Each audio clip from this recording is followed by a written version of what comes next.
എൻ്റെ പേര് കിരൺ. എൻ്റെ സ്ഥലം കോഴിക്കോട് തന്നെയാണ്. ഞാനിപ്പം സൈലത്തിൻ്റെ കോഴിക്കോടിലെ ഇൻ്റഗ്രേറ്റഡ് ബാച്ചിലാണ് പഠിക്കുന്നത്. ഞാൻ നീറ്റ് സ്റ്റുഡൻ്റ് ആണ്. ഞാൻ സൈലത്തെ പറ്റി 9ാം ക്ലാസ് 10ാം ക്ലാസ്സിൽ അതിൻ്റെ യൂട്യൂബ് ചാനൽസ് കണ്ടിട്ടാണ് അറിയുന്നത്. അപ്പോൾ മുതലേ ഞാൻ സൈലത്തെ യൂട്യൂബ് ചാനൽസ് ആയിരുന്നു മെയിനായിട്ട് പഠിക്കാൻ വേണ്ടി ഉപയോഗിച്ചിരുന്നത്. അങ്ങനെ എനിക്ക് ഈ ഒരു ഡോക്ടറാണെന്നുള്ള ഒരു അംബീഷൻ പണ്ടേ ഉണ്ടായിരുന്നു. അങ്ങനെ 10ാം ക്ലാസ് ആയപ്പോൾ പാരൻസിനോട് ഞാൻ നെക്സ്റ്റ് എക്സാമിനെ പറ്റി അറിയുകയായിരുന്നു. അങ്ങനെ അറിഞ്ഞപ്പോൾ എന്നിട്ട് ഞാൻ സൈലത്തിൻ്റെ നെക്സ്റ്റ് എക്സാം പ്രിപ്പയർ ചെയ്യാനായിട്ടുള്ള യൂട്യൂബ് ചാനലുണ്ട്. അത് കണ്ടിട്ടാണ് ഞാൻ പ്രിപ്പയർ ചെയ്തത്. അങ്ങനെ ആദ്യമായിട്ട് എക്സാം എഴുതി. അപ്പോൾ തന്നെ എനിക്ക് 100% സ്കോളർഷിപ്പോടെ ഇവിടെ ചേരാൻ കഴിഞ്ഞു. ഇവിടെ എത്തിയപ്പോഴാണ് ഇവിടുത്തെ എത്ര നല്ലൊരു സ്കൂളാണ് ഇതെന്ന് അറിയുന്നത്. ഇവിടുത്തെ ടീച്ചർമാരെന്ന് പറഞ്ഞാൽ ഇത്ര നല്ല ടീച്ചർമാരെ ജീവിതത്തിൽ ഞാൻ കണ്ടിട്ടില്ല.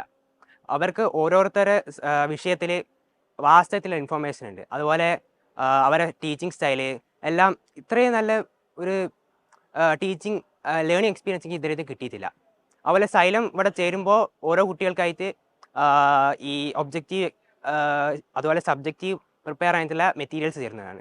ആ മെറ്റീരിയൽസിൽ കുറേ ചോദ്യങ്ങളുണ്ട്. പിന്നെ പ്രീവിയസ് ഇയർ ക്വസ്റ്റ്യൻസ് ഒക്കെ ഉണ്ട്. അത് പ്രിപ്പയർ ചെയ്യുന്നതുകൊണ്ട് തന്നെ എന്തായാലും ഒരു +2 അവസാനമാകുമ്പോഴേക്കും ഈ നീറ്റ് എക്സാം ഫേസ് ചെയ്യുമ്പോൾ അത് ക്രാക്ക് ചെയ്യാനുള്ളൊരു ആത്മവിശ്വാസവും എനിക്കിപ്പോൾ കിട്ടിയിട്ടുണ്ട്. പിന്നെ ആഴ്ചയിൽ ഒരു ചെറിയ ഒബ്ജക്റ്റീവിൻ്റെ ടെസ്റ്റ് നടത്തുന്നതായിരിക്കും എല്ലാ സബ്ജക്റ്റിൻ്റെയും. പിന്നെ മാസത്തിലൊരിക്കൽ നീറ്റ് സ്റ്റൈലായിട്ടുള്ള 820 മാർക്കിൻ്റെ ഒരു വലിയ എക്സാം നടത്തും. ഇങ്ങനെ ഇത്രയും എക്സാം ഫേസ് ചെയ്യുന്നതുകൊണ്ട് തന്നെ നമുക്ക് എക്സാം ഫിയർ എന്ന പ്രശ്നം ഉള്ള കുട്ടികൾക്ക് തന്നെ അത് നല്ല രീതിയിൽ സോൾവായി കിട്ടും.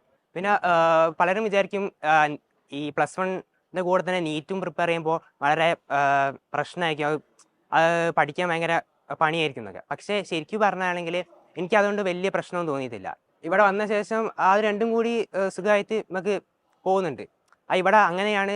അത്ര പ്രഷറൊന്നും ഇവിടുത്തെ ടീച്ചർമാരോ മെൻറ്ററോ ആരും നമുക്ക് തരുന്നില്ല. നമുക്ക് നമ്മൾ ഫ്രീ ആയിട്ട് നമ്മളെ ഇഷ്ടത്തിന് നല്ല രീതിക്ക് പഠിക്കാൻ കഴിയുന്നുണ്ട്.